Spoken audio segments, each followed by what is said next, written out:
Mbote lisusu bandeko nanga na bandeko oyangai tokutanaka boye mikolo nyonso eza pona kopesa na ba information chaque samedi, chaque mercredi Canal Q télévision pona kosolola makambo ya mboka, pona kosolola makambo ya Congo, pona kotalisa bino pe mayema koleka.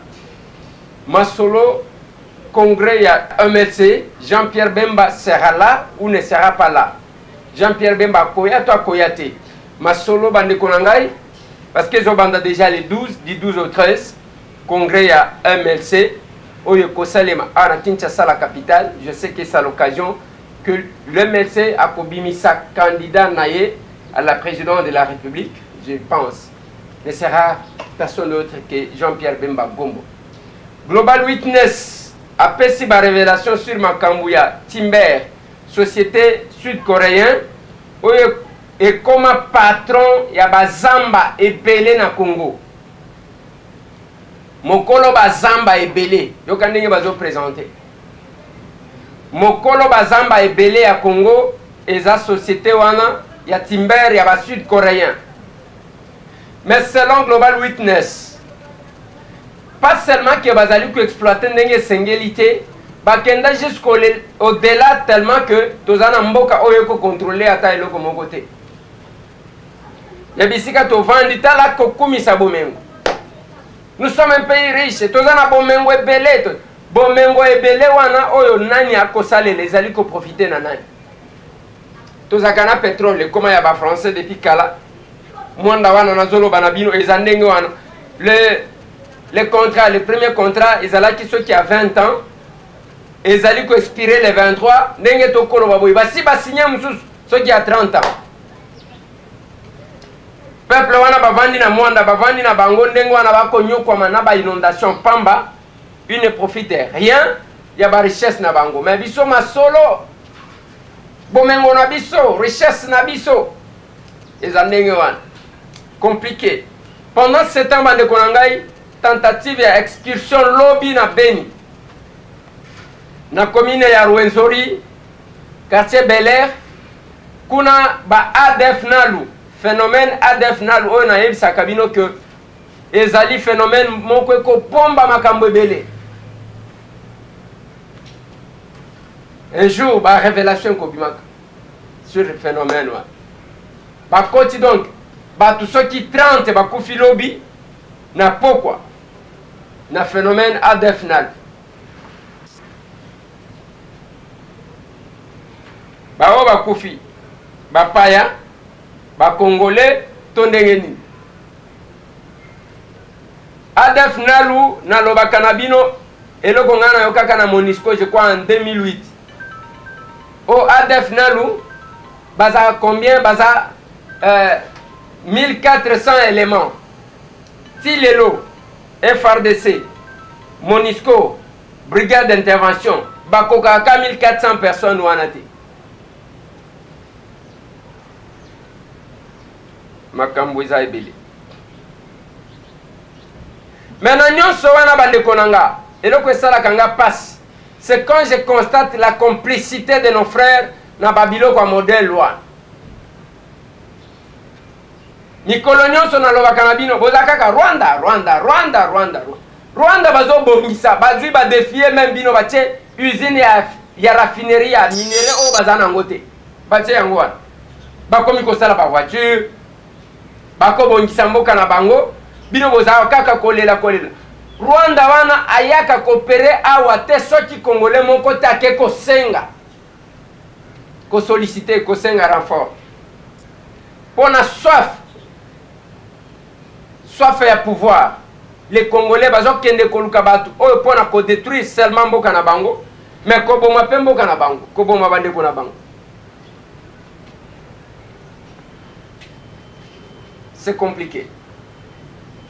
Et ça la passe. Et nous sommes là. Biso depuis tozwa toyeba elengi ya kosala be mission na ba vidéo.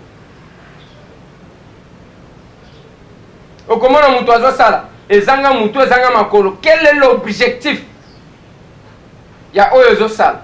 Zéro. à part kosala ka mativi batia epeka. Batia epeka. Quel est l'objectif? Des fois, les mariages contre nature et Salem. Au comment les autres ont un mariage contre nature na Congo. Tous ces gens qui se disaient tshisekedistes, tous ces gens qui se disaient bateau opposition, tous ces gens qui prétendaient montrer à l'opinion que Bangonde, bateau Nyosowan. Les lois qui concernent la front commun pour le Congo, mariage contre nature.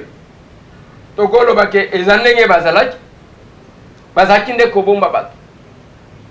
Mais en réalité, ceux qui ont dit que maloba na bango, démarche na bango, ndenge bazalaki, otali oyo bakosala, mariage contre nature. Ezanenge moko kokuta ba utu na ba tutsi, ba yokani pour faire du mal aux gens.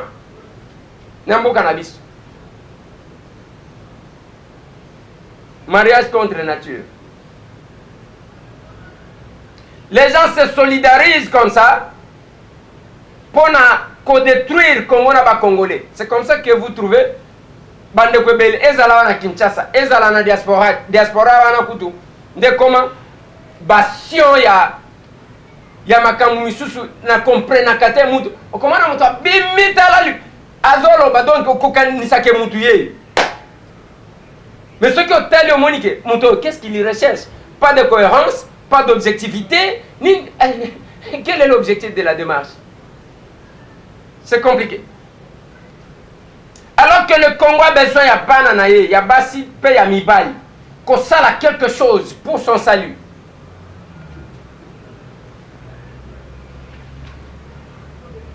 Mais on est là, distrait. Lelo mokolo zamba ya minene na Congo, Timber, société sud-coréenne, Yende Mokolozam. Quelle différence y a-t-il entre Oba Yako signé, Nabarwa Makoko, Nabangaliema, O Bazwa Mungwa, Pona Kopesa Mabele, Oyo, commis son esclavage, esclavage et Tchabison à ma condition Bidoboui. Vous êtes là en train de vous plaindre. Je ne sais pas ce qui va te baka histoire à Moka. Ala kangama kana kama iloko moko ayoka kongo kimpavita kangami nango ayoki bato bazotaka kimbango kangami nango ni idéologie ni réflexion eloko mon côté putulu milinga fumé. Et quand il y a une question sérieuse, bango bazo exécuter une mission, il y a qu'on crée diversion pour que les Congolais ne comprennent pas les faits. Heureusement, pour les Congolais la plupart, Kakaboul. Kakaboul. Merci Nabino surtout, beaucoup benga kanga à travers le monde. Pour na Oyetali RDC Monde, destinataire Yambongo RDC Monde. Code Yangoan, signature et ordre permanent. Maman Karina Tuna Kingande Golézer, il faut expliquer Bissonenga pour signer ordre permanent. Je pense qu'il y a une possibilité à Kobenga, soit Maman Poli, soit Papa Pierrot. Comme ça, va expliquer Bino. Na bande komissu soyo basi ba signer ordre permanent. Ordre permanent va signer Kango Ponanin. C'est pour éviter que chaque mois ça la exercice one de manière automatique parce que mon RDC Monde et ça copé ça mal à mon côté. Chaque mois mbongo muke ezokende na libenga ya République. Chaque mois mbongo muke ezokende na libenga ya Congo. Chaque mois mbongo muke ezokende na libenga ya RDC. On ne peut pas na lobaka. Okosa lelo comme mon côté ceux que zana mbongo te ba ko respecter yote. Il faut chercher à s'organiser pour être fort. Et belé oyo comment on va kosala ba vidéo ya ko finga ka tout le monde. Bazo pesa ba mpiaka de $100, $200, $300. Donc esili. Donc ya vivaka na ene ngwana il faut finga $100. Afingi a $200, c'est tout.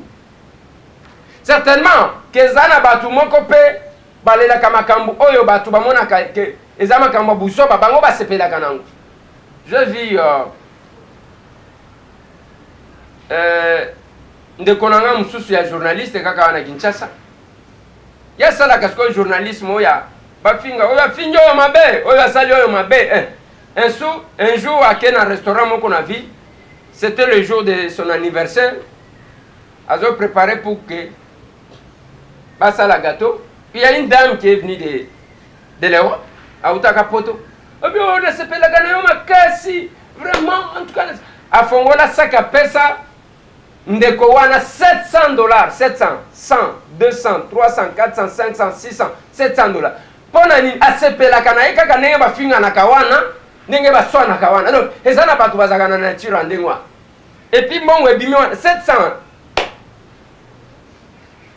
Donc, on peut s'en numéro na. Donc, ezana batu bavane ndenge toko belela a pona RDC monde.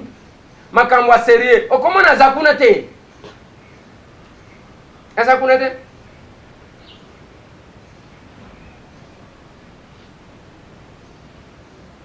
Mais comment na yango pe na lobaka na bino? Yo comment na batu bafinga na kine émission moko pendant 50 minutes. Mais mutu responsable a copé son détail à émission wana ya lobaka makambo buzoba te. A copé son détail à émission wana ya buzoba wana ya 50 minutes. Donc il a pris son temps. Ya kolanda yango. Azui penzatan. Ya kolanda émission ya buzoba wana ya 50 minutes. A copé son détail parce que alanda yango pas seulement en concentration mais il a pris son temps. Comment allons-nous changer ces pays bande konanga? Soit nous voulons de la anti-valeur, et nous avons besoin de biso ba minéraux, biso dolari na biso pongi. Mais là na yo, bina na yo, obosa na bobola na yo. Ça c'est la Bible qui dit.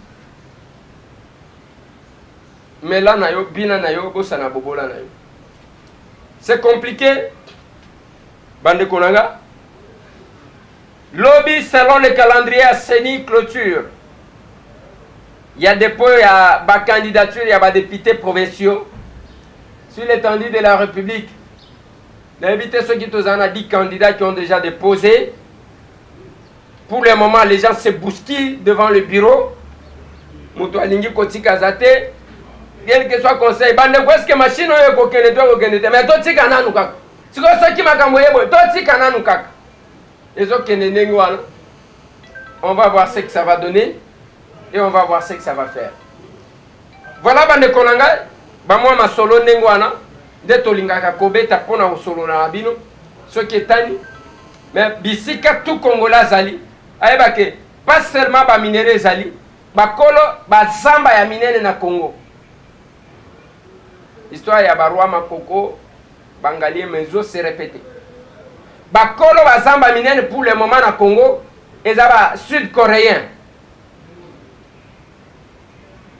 La société oyo moko et comme la biso machine à voter yango na lobaka richesse ezaka richesse que quand on sait le transformer aux awana tozana bomengo ebele boyebi ko sali lango te même banzete ils sont en train d'exploiter banzete wana ya binote. Voilà, merci bande konanga. Marche ya kafu kafu, marche de santé. Bakolo Masolo, ba figure de proue ya presse congolaise, na bémission ya Lingala, bango tout, okomona bango. Ba panzi sango, ya Masolo Lingala, ba kotambola pour la santé. Et vous le verrez. Merci. Tout le monde.